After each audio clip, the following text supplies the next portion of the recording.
Welcome back to the Star Trek Critic. If you're new here, each episode is graded like a school project, taking 1 point away for each error, and I make commentary as if I know more than the producers ever did. Today's episode is First Contact. As usual, when the Federation makes first contact with an alien species, they screw it up every time. This is why the aliens don't come near Earth, since they know we will screw it up. Today we learn a new word, telencephalon. Now we're told to watch the door. What's he gonna do?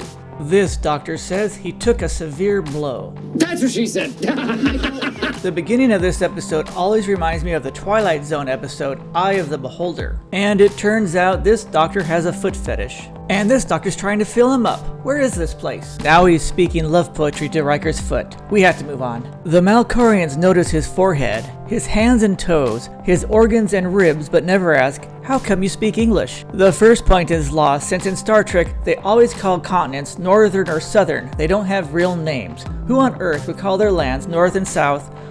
Okay, never mind. This doctor quotes the Pakleds. Riker says he has no family. He should have named one of the undercover scientists who he was with and lives on the planet. 1 point lost here. He would have never said Dr. Crusher. He would have said somebody on the planet. These Federation operatives aren't trained well at all. That's why they screw up all the time. Thankfully, nobody pushes a button to test this thing out. Dr. Nilram has it all figured out. Unfortunately, he's too paranoid about aliens to be any help. Dr. Burrell quotes Humphrey Bogart. Now Dr. Burrell wants to do an alien autopsy. This is a beautiful matte painting of the planet's surface. Look close, this woman never speaks. That's because she's the Federation's undercover spy. They discuss their new spaceship which will be going to planet Garth.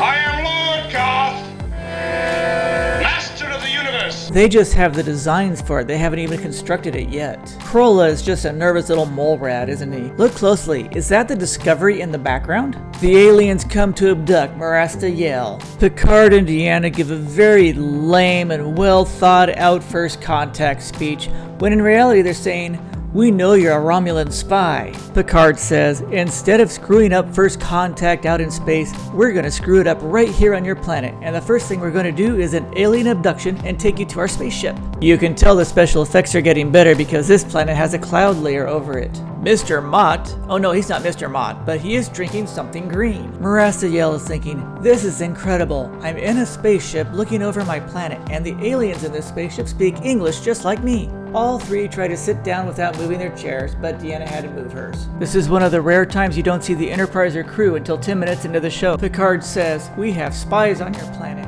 She's like, then you know they're worried about alien invasions. In reality, these observation teams aren't good at all. They would have contacted Marasta Yale instead, so -1 point. Deanna says Riker is her first officer. She really likes to claim her men, doesn't she? One thing you never learn is why they had rights to begin with. Then she says it'd be a really good idea not to tell anyone that you have spies on the planet. The word is out all over the hospital. Dr. Burrell says, your story isn't adding up. Riker's like, weren't you Sweeney Todd? And now you're my doctor? I'm screwed. Riker thinks he's a weather balloon. Chancellor Durkin still hasn't been informed of Riker, has he? Another point lost. The operatives should have introduced themselves to him a long time ago. 1 point lost. The planet is not rotating. -1 point for a single set of doors on the turbolift. And now, after their alien abduction, the planet is rotating again.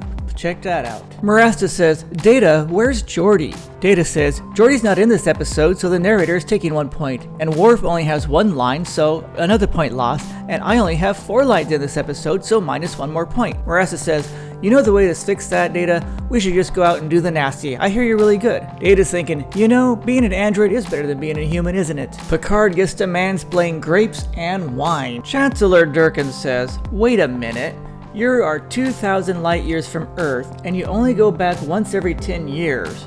Your brother owns a winery and only gave you 1 bottle?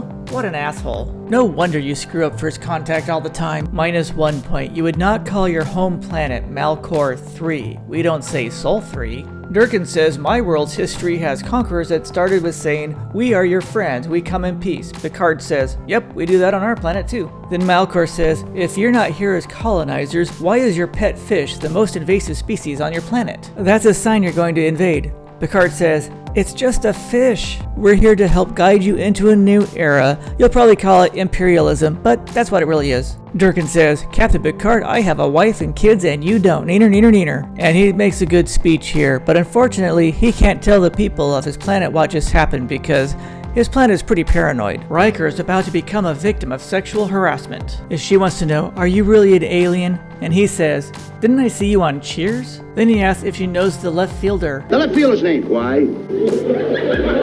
Linnell says, that's an old joke. I'm surprised the narrator still does it. I can get you out of here, but you have to make love to me first. Riker says, that's sexual harassment, isn't it? Linnell says, yes it is, but think of how much money we can make confessing our sins on daytime TV. Riker's like, what the hell? But don't tell Frasier. The next point is lost because this matte painting was used in Angel 1. So Linnell got what she wanted, but Riker got shafted. 1 point lost for an obvious Riker double. Linnell is like, oh, it's so sad what happened to him. Well, but he was good in the sack. The next point is lost because a planet on the brink of warp travel would already have spaceships or space stations in orbit by now, and they would have seen the Enterprise, but they didn't. Did you ever notice Star Trek always shows characters that have opposite points of view?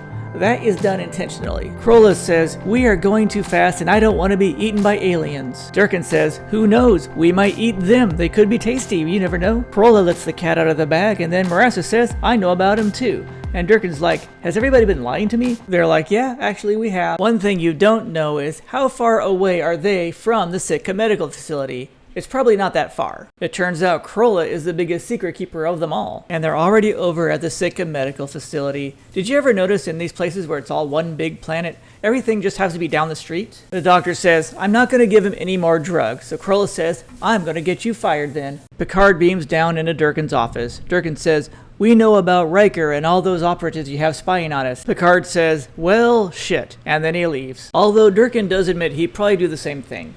Durkin says, Marasta, you really pissed me off today. And why do you always smile when you mention Data? Krolla has Dr. Burrell fired and now Dr. Nilram is in charge. Was it Chancellor Durkin that fired him? We will never know. Did you ever think, are those leaves on his face? Krolla believes that as the Minister of Internal Security, the best way to save the planet is to shoot himself with a phaser.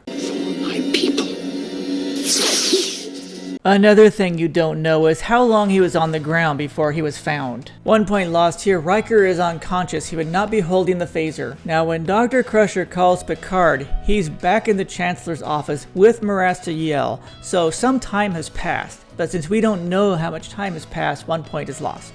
This is one of the rare times Picard allows Crusher to beam up someone not in the Federation, but he does have his butt in a sling right now. In reality, both Krolla's hands and Riker's left hand were on the phaser. Krolla says, I love you. Durkin says, I know. And Durkin decides for his entire planet that they aren't ready to meet other aliens. Chancellor Durkin politely tells Captain Picard that him and the Federation will have to screw up first contact somewhere else instead. That must be a really tough choice to make, and now he has to explain to his planet about the aliens, and he's cutting funding for the launch. Picard's thinking, well shit, now I gotta go back to Earth and beg my brother for another bottle of wine. Marasta says, Captain Picard, can I stay on the ship? I want to see what other positions Data can do.